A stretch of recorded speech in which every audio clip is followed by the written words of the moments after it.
Albert Einstein, whose theories changed the world of science forever. There was a time in his life when he was wandering from door to door for 9 years in search of a job. Even among his classmates, if anyone did not get a job, it was only Einstein.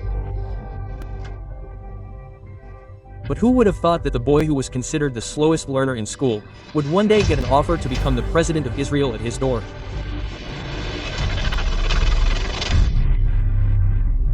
What did Einstein reply to this Israeli ambassador, and what were the reasons due to which no one was ready to hire such an intelligent person?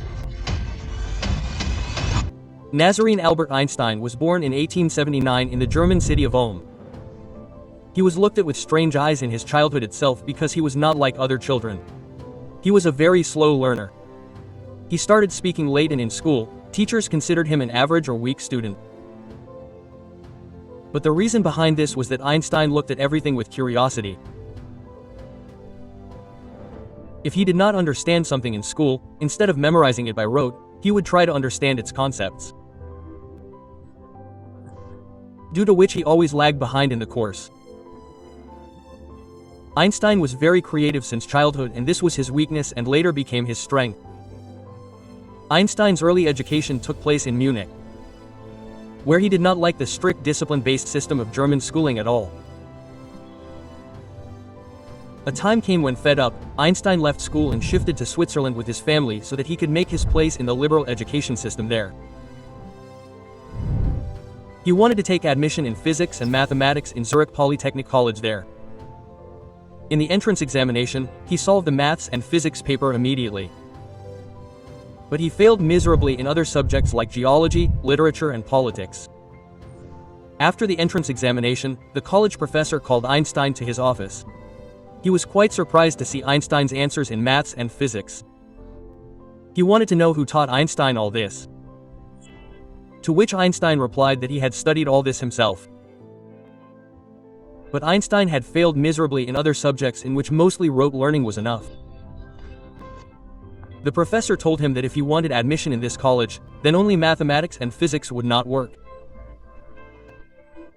He would have to spend 1 more year in school to prepare for other subjects.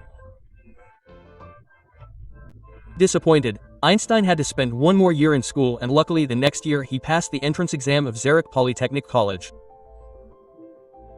But taking admission in college did not change Einstein's nature. Here also he would skip boring lectures, study on his own, and was not very impressed with the professor. That is, it was not in Einstein's nature to follow him around. The result of all this was that when Einstein graduated in 1900, his professors refused to give him a job recommendation. Now of course he was very intelligent, but Einstein did not have any strong reference. There was no mentor who could get him an academic or research job. In those days, the recommendation of a professor was very important to get a job in the field of science, and Einstein lagged behind in that race, and the result was that his classmates who were academically stronger than him reached better positions because they had the support of the professor. Einstein applied at many places in Germany and Switzerland. He was rejected at universities, schools, research institutes. He wrote letters to the professors, but everywhere he got the same answer. "We are sorry, we cannot hire you." This was also personally painful for Einstein because he felt that people were not able to see his work and potential. Einstein's frustration can be well gauged from his letters and diary. Einstein once wrote in his diary, "It seems as if the world does not need me. Every door seems to be closed." In the letter written to his family, it was mentioned, "I apply everywhere, but neither do I get a reply, nor does anyone need me. It seems that nothing is going right in my life." In another famous letter that he wrote to his girlfriend Mileva, Einstein said, "I feel I have become a useless person. I live only in physics. But the world listens only to those people who fit into their system." This frustration was affecting Einstein's personal life. Lack of money, tensions in marriage, and dissatisfaction with himself. Another problem was that Einstein's nature was very idealistic. He was clear that he would only do a job related to science. He had no interest in practical or commercial jobs. At that time, Einstein was having an affair with one of his classmates, Mileva. But the two were not getting married only because Einstein did not have a job. Financial pressure was increasing.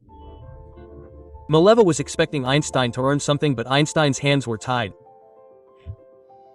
A time came when Einstein had to earn money by becoming a private tutor, where he used to teach maths and physics to school students. Finally, a friend of Einstein advised him to apply for the job of an examiner in the Baron Patent Office. It was a low-level government job, but at least it was a start. Einstein applied and surprisingly, without much experience, he got the job in 1902.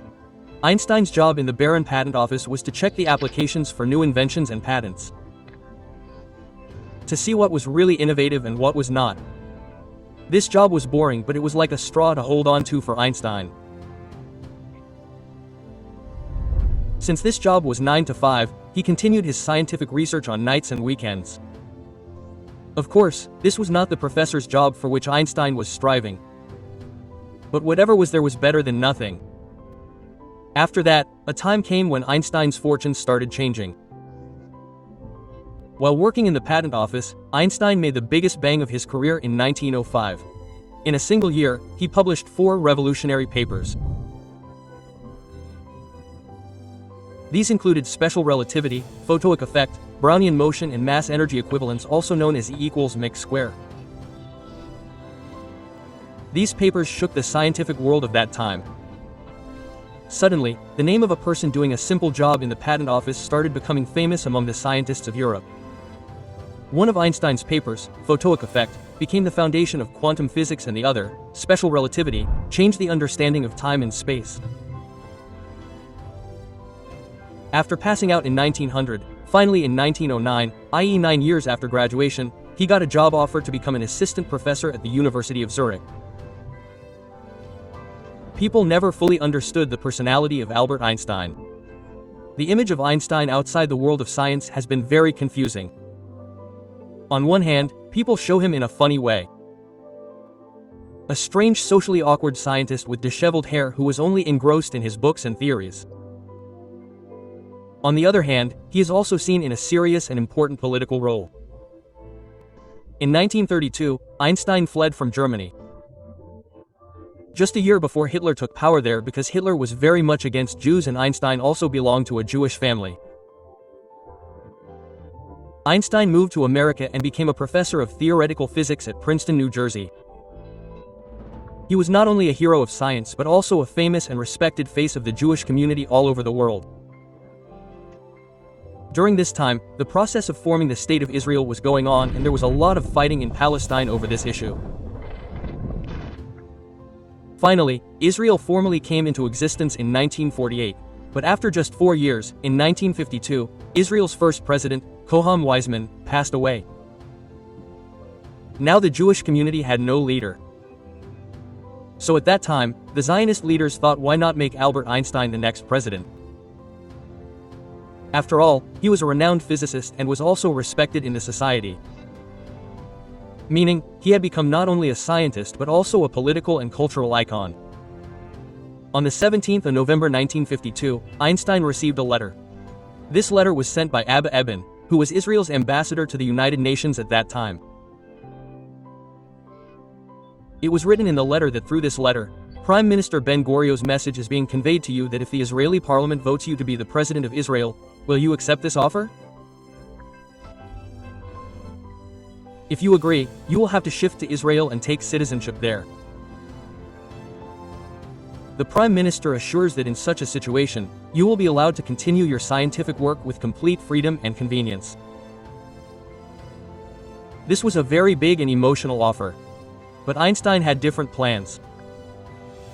The reply he gave brings out another aspect of his life. Einstein wrote in response that I am very emotional about the offer given to me by Israel to make me the president.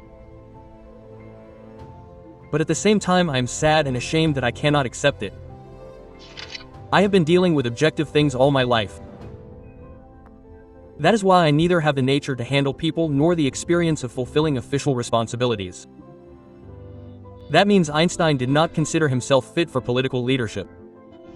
At that time Einstein was 73 years old. When he got this offer, he told a guest staying at his house that this offer was very awkward. Later he also explained to a Jerusalem newspaper which was campaigning for him that I do not want to face any such chance where I have to go with the decisions of the government which can go against my conscience. That means Einstein was not refusing only because he was not politically fit, but also because he never wanted to go against his conscience in his life. Then no matter how big a position or respect he got, people who were getting emotionally excited about the idea of making Einstein the president were forgetting one important thing, that Einstein was definitely sympathetic to Israel. But he was never a passionate Zionist. When Einstein refused the president's offer, former Prime Minister Ben Gurion told his assistant that if Einstein had accepted this offer, it would have created a big problem for us. Because in 1946, 2 years before the formation of Israel, Einstein had said in front of an international community that the idea of a state is not in my heart. That is, in reality Einstein did not want to see Israel as a separate state. Finally, on the 16th of December 1952, Yitzhak Ben-Zavi became the second president of Israel. Very much for your loving comments. See you in the next wonderful video.